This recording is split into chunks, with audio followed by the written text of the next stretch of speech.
चलिए, मुझे लगता है कि संविधान के तहत जो बाबा साहेब भीमराव अंबेडकर जी का संविधान है उसके दायरे में रहते हुए बात करनी चाहिए। अन्यथा मुझे लगेगा कि जो लोग खास करके अलग अलग प्रकार के नारे भी गढ़ते हैं जय भीम और जय मीम के, तो कम से कम भीम मतलब भीमराव बाबा साहेब अंबेडकर जी की जो संविधान है उसकी अवहेलना करते हुए कोई बात नहीं रखनी चाहिए। बार बार भारतीय जनता पार्टी दिल्ली भाजपा पूछती आ रही है 2.5% से 12% कमीशन कैसे हुआ, ब्लैक लिस्टेड कंपनी को कैसे ठेका दे दिया, मैन्युफैक्चरिंग कंपनी कैसे आ गए, होलसेल आपने प्राइवेट सेक्टर को रवि धवन कमेटी के खिलाफ जाकर कैसे दे दिया, और कितना पैसा आया जिसकी वजह से इस पूरी शराब पॉलिसी को ट्वीक किया गया। और यदि भ्रष्टाचार नहीं हुआ तो ये नई पॉलिसी को हटाकर पुरानी पॉलिसी पर क्यों गए। पर देखिए, एक बात अनोखी है, अरविंद केजरीवाल उंगली पकड़ते थे अन्ना जी का, तब वो कहते थे पहले इस्तीफा फिर जांच। आज नो इस्तीफा, नो जवाब, नो जांच, क्योंकि लालू जी के अब वो संगत में है और समय ऐसा बदलता है कि सियासी धर्मांतरण किस प्रकार से अरविंद केजरीवाल का हुआ है उसका एक और प्रमाण उनका ये भगोड़ा बनना है। देखिए, राहुल गांधी विवशता राजनीतिक रूप से इस प्रकार से महसूस कर रहे हैं और उनके अहंकार की कोई सीमा नहीं है। कभी वो कहते हैं कि उत्तर प्रदेश के युवा शराबी है, नशेड़ी है।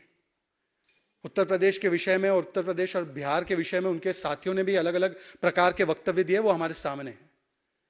और आज जिस प्रकार की मैं समझता हूं कि राजनीतिक पटल पर जो नॉन राजनीतिक व्यक्ति होते हैं उनके विषय में ऐसी टिप्पणी करना जिसमें मूल महिला विरोध, मिसोजिनी और पेट्रियार्की या महिला विरोधी जो मानसिकता है वो दर्शाते हैं, ये नाचने वाली कहना किसी को कि वो अपने फादर इन लॉ के साथ नाच रही है, इस प्रकार की टिप्पणियां करना मुझे लगता है कि इसके ऊपर तो कांग्रेस की जो महिला नेत्रियां हैं जो अक्सर महिलाओं के विषय पर बोलती हैं, वीडियोस भी वगैरह बनाती हैं, काफी चीख कर बोलती हैं, चिल्ला कर बोलती हैं, सुप्रिया श्रीनेत है, प्रियंका वाड्रा जी है, इनको बताना चाहिए कि क्या ऐसी टिप्पणियां किसी भी महिला के लिए, खास करके जिन्हें हम कहते हैं अकम्प्लिश्ड महिलाएं, कर्नाटका से बहुत अकम्प्लिशमेंट लेकर ऐश्वर्या जी अपने इस मकाम पर पहुंची है, इस पर शायद सिद्धरामैया जी को भी बोलना चाहिए कि कर्नाटका से आने वाली एक महिला का इस प्रकार का अपमान क्या वो सहन कर सकते हैं।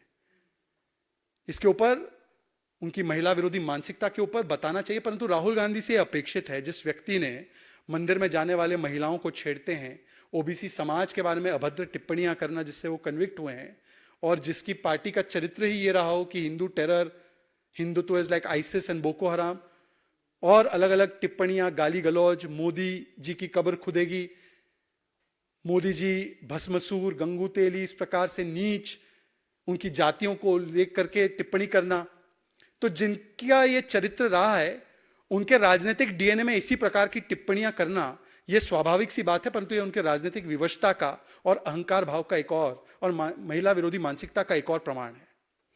देखिए, मुझे लगता है कि उत्तर से लेकर दक्षिण तक जो ये तथाकथित इमेजिनरी अलायंस है, ममता दीदी ने कहा कि मैं अकेले लड़ूंगी बंगाल में, ममता दीदी ने कहा कि मैं लेफ्ट के साथ कतई समझौता नहीं कर सकती, ममता दीदी ने कहा कि 40 सीटें कांग्रेस की नहीं आने वाली है, 2 सीटें लड़ना है तो लड़ लो। पंजाब के इसी दल के एक होनहार मुख्यमंत्री है, उन्होंने कहा सबसे छोटी कहानी अगर बच्चों को सुनानी है तो वो कहानी है एक थी कांग्रेस। सामने जवाब आया, एक था जोकर कांग्रेस के द्वारा। आए दिन खेरा की गिरफ्तारी पर कांग्रेस पार्टी आम आदमी पार्टी को डिक्टेटोरियल कहती है, फिर कहते हैं कि हम केंद्र में आकर लोकतंत्र बचाएंगे इनके साथ। कभी महाराष्ट्र में, महाभारत का तो संजय संवाद अलग है, परंतु महाराष्ट्र का संजय संवाद अलग हो जाता है। एक संजय दूसरे संजय से कहते हैं, मतलब संजय राउत संजय निरुपम से कहते हैं कि आपकी पार्टी तो 0 से स्टार्ट करेगी। संजय निरुपम संजय राउत से कहती है आपकी तो टूटी हुई पार्टी है, ये तो पूरी पार्टी ही नहीं है। फिर और दक्षिण में चले जाएं तो केरल में कांग्रेस पार्टी कहती है कि विजयन जी जो है वो भ्रष्टाचारी है, फैसिस्ट है, डिक्टेटर है, और सामने जवाब आता है कि वायनाड खाली करो, कम्युनिस्ट आती है। तो मुझे लगता है इस प्रकार की जब प्रतिक्रिया एक दूसरे के खिलाफ उन्हीं के साथी दे रहे हैं तो वही बताएं कि इनका गठबंधन है तो कहां है। और अगर कहीं पर मजबूरी में कुछ समझौते हो रहे हैं तो शुभकामनाएं। 2017 में जो फिल्म का हमने देखा था, लॉन्च भी हुई वो फिल्म को लोगों ने देखा भी, और वो फिल्म को लोगों ने रिजेक्ट भी कर दिया। यूपी को तो वो साथ पसंद नहीं आया 2017 में, उल्टा भारतीय जनता पार्टी 300 से अधिक सीटें जीत गई, और जो समाजवादी पार्टी कांग्रेस पार्टी थी उनको 7-8% वोट का घाटा ही हुआ। तो मुझे लगता है कि अब तो ये कहना अतिशयोक्ति होगी कि दोनों लड़के हैं। मुझे लगता है कि 35 की उम्र के कम अगर कोई हो तो उनको तो लड़के वगैरह कह सकते हैं, युवाओं का हमें अपमान नहीं करना चाहिए। तो अगर ये दोनों लोग साथ आते हैं तो ये फिल्म पुरानी फिल्म है और इस फिल्म को लोगों ने पहले ही रिजेक्ट कर दिया है। चलिए, मुझे लगता है कि संविधान के तहत जो बाबा साहेब भीमराव अंबेडकर जी का संविधान है उसके दायरे में रहते हुए बात करनी चाहिए, अन्यथा मुझे लगेगा कि जो लोग खास करके अलग अलग प्रकार के नारे भी गढ़ते हैं जय भीम और जय मीम के, तो कम से कम भीम मतलब भीमराव बाबा साहेब अंबेडकर जी की जो संविधान है उसकी अवहेलना करते हुए कोई बात नहीं रखनी चाहिए। चलिए, धन्यवाद।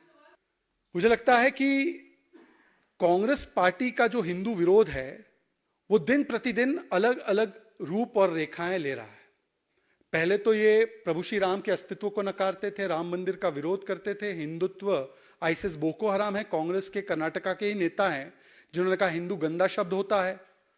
और अब जिस प्रकार से आधुनिक काल का जिजिया लगाया जा रहा है, आधुनिक काल में अगर कोई औरंगजेब मानसिकता का एक परिचायक दे रहा है तो मुझे लगता है कि इस प्रकार से 10% का कर मंदिरों पर लगाना और वोट बैंक में बांटना, यह कांग्रेस पार्टी अपने हिंदू विरोधी चेहरे का एक और प्रमाण शायद देने के लिए उत्सुक है। और इसके पीछे कितना बड़ा वोट बैंक का कारण है ये हम सभी लोग समझ सकते हैं। सेकुलरिज्म की परिभाषा क्या केवल और केवल हिंदुओं को गाली देना, हिंदुओं को अपमानित करना और हिंदुओं के खिलाफ भेदभाव करना, क्या कांग्रेस के लिए सेकुलरिज्म की ये परिभाषा बन चुकी है?